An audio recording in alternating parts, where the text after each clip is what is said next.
Hey, welcome back. This is the Beer Baron. And on today's episode, we're going to be talking about Marvel Comics 1993 annual cards.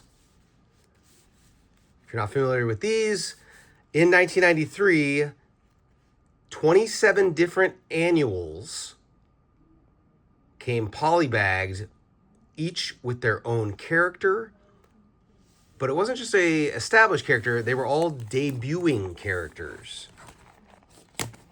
And I've always had a soft spot for this set, this 27 card mini set, because these came out in the heyday of when I was collecting comics and collecting Marvel cards. As a youngster, I only actually had a few of the cards. And unfortunately, the 5 or 6 cards that I did have, because I was trying to buy the set one at a time on eBay over the last few years, they burned up in the fires where I lost all my collectibles. So I recently reacquired a full set. And today we're going to be talking about the first 9. Now, I always found this set very interesting because it was 27 different debuting characters in the annuals. And for the most part, Marvel did absolutely nothing with these characters. There is maybe 3 or 4 characters who had more than a handful of appearances in Marvel issues since 1993. And I find that absolutely mind-boggling that something like that would happen. As a comic company, you are debuting 27 different characters. You would think that you would want to build those characters into at least some sort of supporting character or a villain that can make a threat every so often to the heroes. But that was not the case, and that's why it's absolutely so crazy, this whole entire set, that Marvel put. Not only did they create 27 new characters, but they made it a point to make them all cards, collectible cards. Now, granted, I understand that they were doing that to try to gin up the sales and try to get more people to buy the issues, but I don't know. I just find the law of diminishing returns, they didn't think it out too well and probably ended up losing money on this whole endeavor. Granted, that's the phrase of the late 80s, early 90s, mid 90s comic industry, where they didn't put out a lot of thought and they just churned out mass amounts of product, thinking that the people buying it would just consume. Alrighty. Well, I'll get off my soapbox because we're going to talk about the first 9 characters of this set. The first which is someone by the name of Annex. And by the way, also, some of these names are really generic and really lame, and maybe that's why none of the characters really took off. So Annex,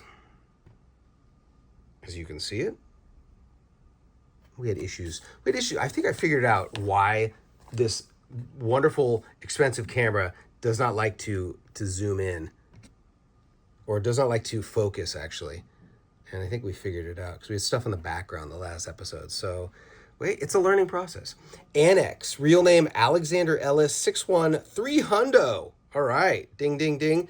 First appearance was Amazing Spider-Man Annual number 27 in 1993.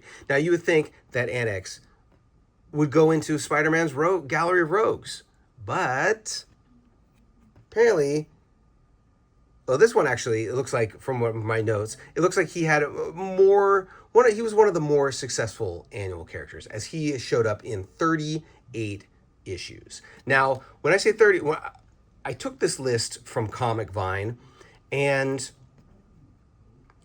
I am really hesitant to say the actual numbers of some of the characters, because it seems like some of them are a little bit inflated. It seems like they're not going just by issues that they were in, but they were going by, oh, they were also in that Marvel Handbook. They were also maybe a picture of them was in the Marvel Age comics, or maybe there was a wrap up comic. So, okay, that's the caveat on this list, is that I don't really know how many issues that these were really in, because I tried to look them up and it seems like it's even more complicated online as well. There's no one giant master list, because there's some websites that'll say, 25 appearances and then 5 appearances in the handbook. So they broke it down into, I just want a grand total. So this is what Comic Vine apparently did. This is 38 issues for Annex.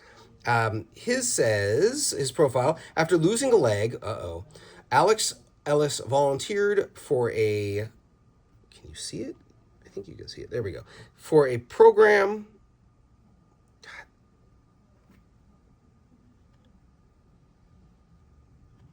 Can we look? Can we see? There we go. Gosh, this super expensive camera, and you would think that it would focus. Never mind. Okay, so after losing a leg, Alex Ellis volunteered for a program to create prosthetics through computer technology. Beep, boop, beep, boop, beep. What a nerd.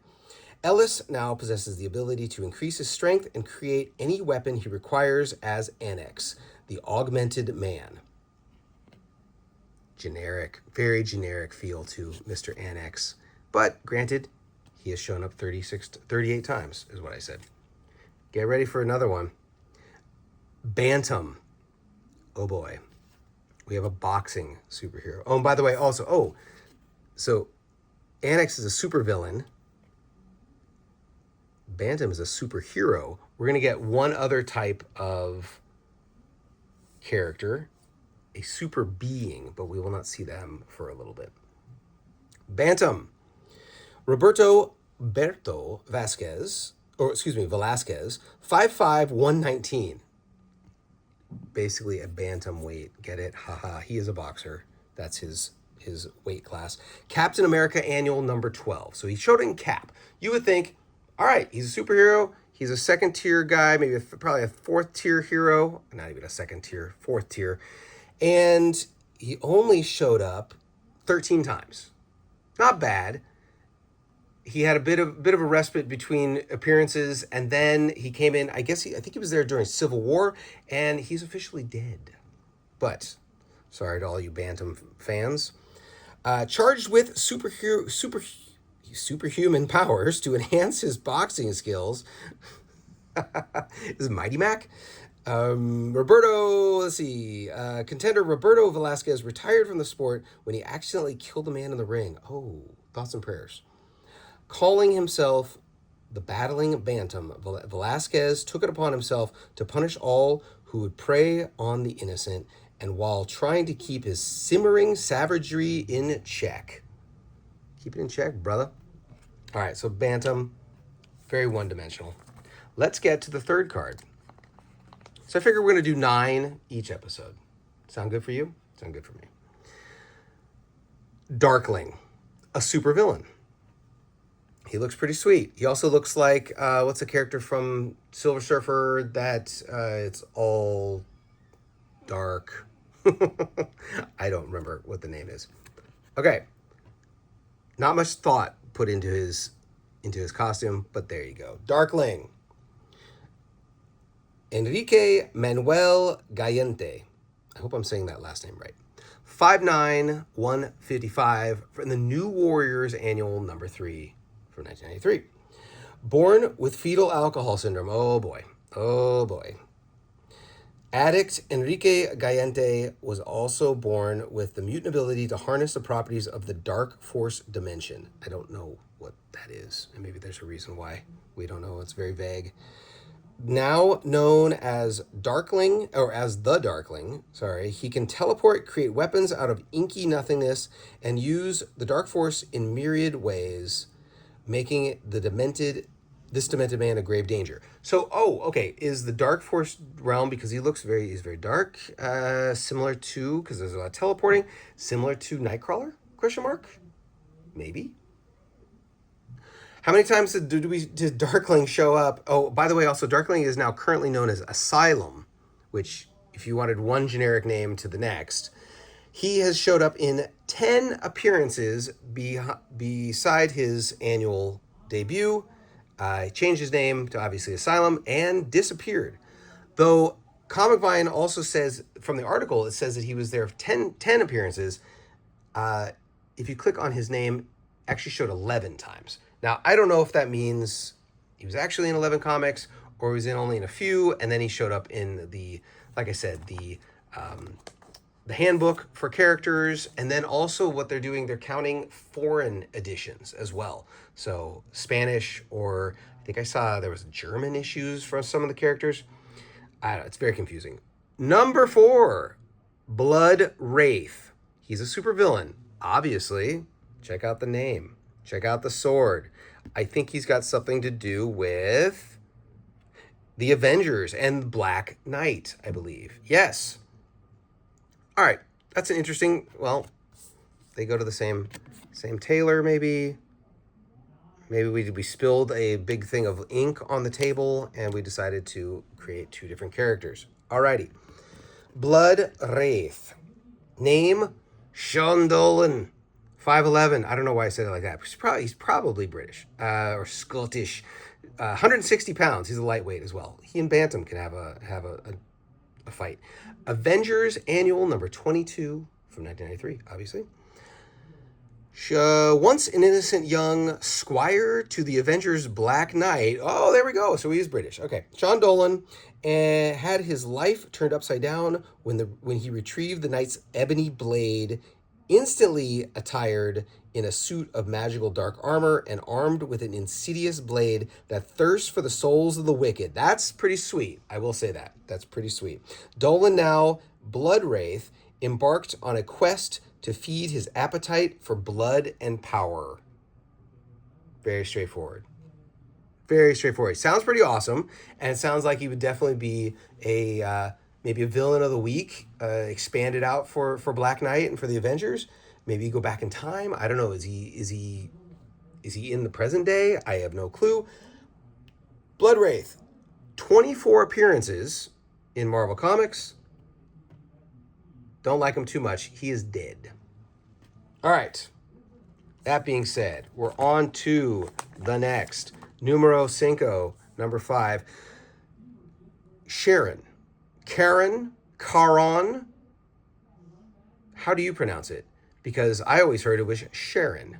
He's the ferryman who takes the dead to the underworld. In, is that Egyptian or Greek? I think it's Greek.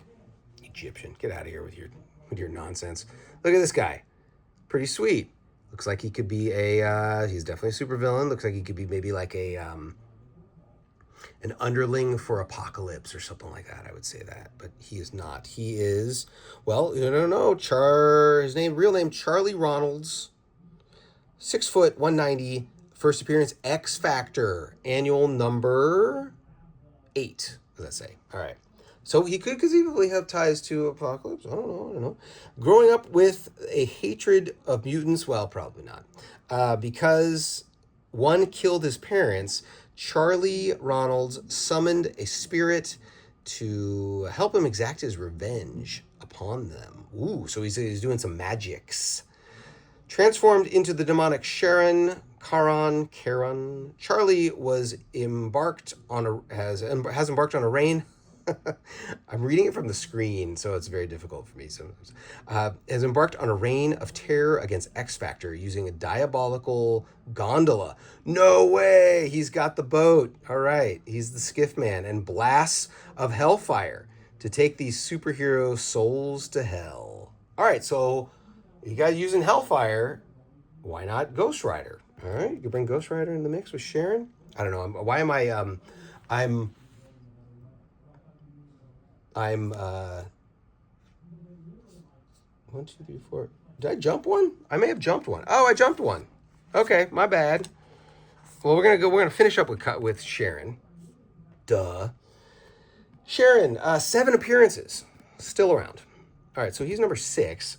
I misnumbered, obviously. Number 5 right here is Cadre. The Cadre. They are supervillains, if you can't tell. There's 3 or 4 of them, I believe. Oh, there's 3.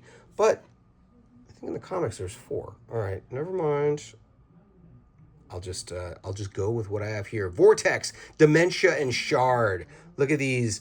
Look at these jobbers right here. Spider-Man Annual, Web of Spider-Man Annual number 9. All right. Members of a mysterious race, the losers, the spike-throwing Shard, the paranoia-inducing Dementia, and the Airmaster Vortex, that's what they used to call me, Airmaster, Vortex, have found themselves in conflict with human society. It remains to be seen whether they can thoroughly harness their abilities and whether they'll ultimately use them for good or evil. Oh, so we got some little shades of gray, as they are not full supervillains. They might be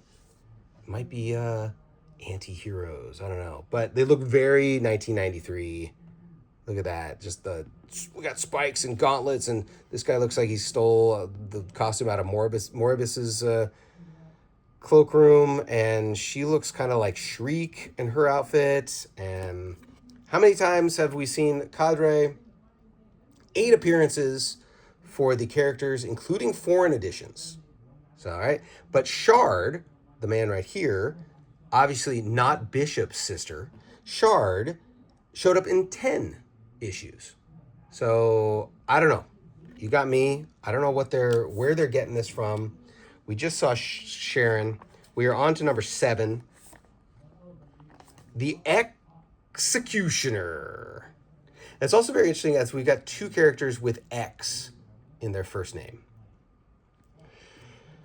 So 90s, I don't know. I actually like the Executioner. I think that's actually one of the best ones in this bunch. I always have. I think he's a solid character with a good backstory. Carl Denty, 6 foot, 230 in armor, from the Uncanny X-Men Annual number 17. Federal agent Carl Denty took government records and the weapons of the X-Men's earliest foes to recreate himself as the Executioner. Now he's willing to kill anyone who gets in the way of his quest to bring renegade mutants to justice. Great backstory, as he is a disgruntled federal agent who stole weaponry from the X-Men villains that had been confiscated by the federal whatever agencies and whatnot. Great costume, great looking costume, good motivation, and he's obviously not an upper tier villain, but he is an excellent second tier, third tier villain, a guy that can team up with somebody else. Also, he hates mutants, so he's basically going after the good and the bad mutants, I would say. In the X-Men 97 cartoon, Executioner makes a cameo. He's one of the bad guys for the Friends of Humanity. Makes sense that he would team up with the Friends of Humanity. How many times have we seen Executioner in issues? Comic Vine says 132 issues. I don't believe that at all. I do not believe that at all. And I just looked it up as well. 138, actually. So that's obviously handbooks. That's other things. I don't think it's actual issues, but one never does not know. Blame Comic Vine. Don't blame me. That's very hands-off on my part.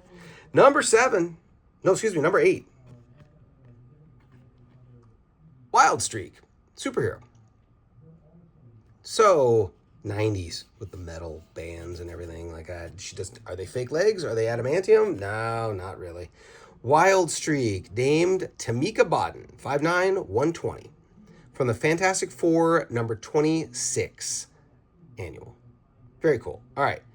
So there we go. Nice showing the leg extensions and everything like that. Olympic gymnast Tamika Bodden lost the use of her legs when criminals sabotaged her training equipment. Why would they do that? Why would they? You're ruining an Olympic dream right there. Donning a super-powered costume, Tamika, now Wild Streak, has vowed revenge on all those who would harm the innocent. Now, it doesn't really say what her superhero power is. I think she's a speedster. She, I guess with the suit, she can run really fast. I don't know. Well, we'll see. The Wild Streak, it says 17 appearances, though I read that it said 22 appearances. So anywhere from 17 to 22 times. She's, very bland. Of all the ones thus far, she's kind of, well, Annex and Bantam. I mean, you can tell they're all just fine. Number 9, Killian. Not Killian from Damon Killian from The Running Man. No, this is Killian. And, oh, good Lord, I can't even read that. Blue, Killian Boddicker, 6'2". Whose idea was to put dark blue on and then black? Okay, there we go. Killian Boddicker, 6'2", 210, from the Doctor Strange Annual number 3. All right, so he's using some magics right here. I see that. We got that. Housing an ancient, what? I can't read. Housing an ancient, there's no light here. Housing an ancient Irish curse within his body, Killian fires pain-inducing bolts of force from his symbolic birthmarks. Ew. Whenever he's threatened. Okay, that's kind of weird and gross. All right. Killian. Are these the birthmarks? I guess on his hands and his... But it looks like he's only shooting it from his hands. All right. Got a lot more questions than we get answers on this. Killian. Let's see. Currently known as Wild Pride. Once again, just as generic of a name as Killian. 16 appearances, and then he turned bad. Oh, all right. So he's not a super... Oh, well, okay, that's weird. So it says supervillain here. So, Comic Vine, you're making me look bad.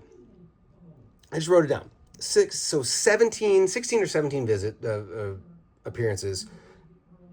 Was he good? Was he bad? Was he ugly? Probably was. All right. So that was the first 9 of the Marvel 1993 annuals. Once again, we've got Annex, we got Bantam, we got Darkling, we got Bloodwraith, we got Cadre, the team of 3, Sharon, Don't Call Me Karen, Executioner, the best of the bunch, Wild Streak, and Killian. I will see you on the next episode, the next 9. Hopefully that can be better than the first 9.